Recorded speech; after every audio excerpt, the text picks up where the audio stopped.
آج آپ کے سامنے ایک ایسی تسبیح شیئر کرنے جا رہا ہوں کہ اگر آپ اس تسبیح کو پڑھ کے مٹی میں بھی ہاتھ ڈالیں گے تو اللہ رب العزت اس مٹی کو بھی آپ کے لیے سونا بنا دیں گے۔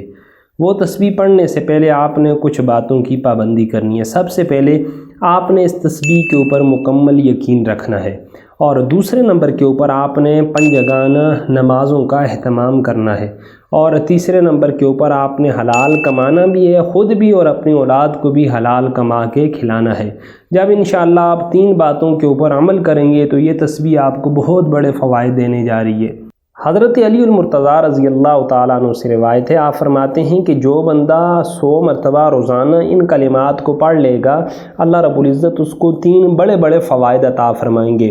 پہلے نمبر کے اوپر اس کی روزی میں برکت پیدا کر دی جائے گی، دوسرے نمبر کے اوپر وہ بندہ عذاب قبر سے بچا رہے گا، اور تیسرے نمبر کے اوپر جو ہی وہ بندہ فوت ہوگا تو اس کی روح کے جنت میں داخلے کے لیے تمام دروازوں کو کھول دیے جائیں گے۔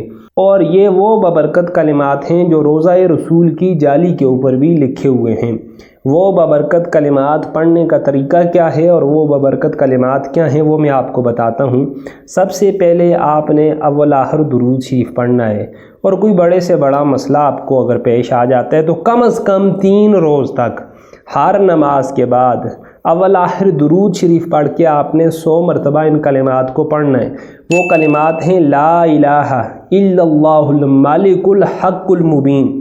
پھر ایک مرتبہ سن لیجئے، وہ کلمات ہیں لا الہ الا اللہ الملک الحق المبین۔ تو یہ جو کلمات ہیں اگر آپ کم از کم 3 روز تک صدق و یقین کے ساتھ ہر نماز کے بعد آپ پڑھیں گے تو ان کا فائدہ کیا ہوگا؟ اگر آپ کسی انٹرویو کے لیے جا رہے ہیں، انشاءاللہ آپ انٹرویو میں کامیاب ہوں گے، اور اگر آپ کسی نوکری کے لیے جا رہے ہیں وہ نوکری انشاءاللہ آپ کو مل جائے گی۔